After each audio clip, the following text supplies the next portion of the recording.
YCP ప్రకటనలో ఏమాత్రం నిజం ఉండదని మరోసారి తేలిపోయింది. జగన్ వీరాభిమాని బోరుగడ్డ అనిల్ కుమార్తో పార్టీకి సంబంధం లేదని 2 రోజుల క్రితం వైసీపీ ప్రకటించడం పూర్తిగా అబద్ధమని బట్టబయలైంది. జగన్ ప్రియ శిష్యుడైన బోరుగడ్డకు 2018లోనే వైసీపీ రాష్ట్ర ప్రచార విభాగంలో ప్రధాన కార్యదర్శిగా నియమించారు. అప్పట్లో హైదరాబాద్లో ఉన్న పార్టీ కేంద్ర కార్యాలయం నుంచి అధికార ప్రకటన విడుదల చేసినట్టు ఉన్న లేఖ తాజాగా వెలుగులోకి వచ్చింది.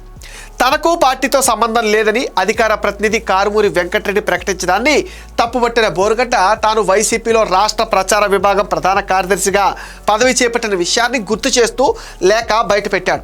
దీంతో వైసీపీ ప్రచారం ఫేక్గా తేలిపోయింది. బోరుగడ్డకు పార్టీతో సంబంధం లేదంటూ చేసిన ప్రకటన అధినేత జగన్ అభిమానులను పార్టీకి దూరం చేసే ప్రయత్నంగా చెప్తున్నారు.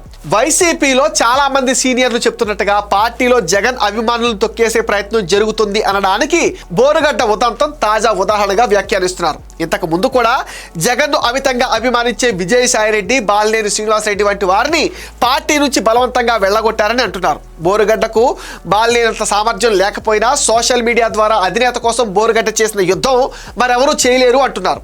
గత 5 ఏళ్లు బోరుగడ్డ ఎలాంటి యుద్ధం చేశాడో వచ్చే 5 ఏళ్లు అంతకు మించిన విధంగా పోరాడతారని బోరుగడ్డ ప్రకటించడాన్ని తట్టుకోలేక పార్టీలో జగన్ అభిమానులు వ్యతిరేకించే శక్తులు తప్పుడు ప్రకటనలు చేస్తున్నాయనే అనుమానాలు కూడా వ్యక్తం చేస్తున్నారు.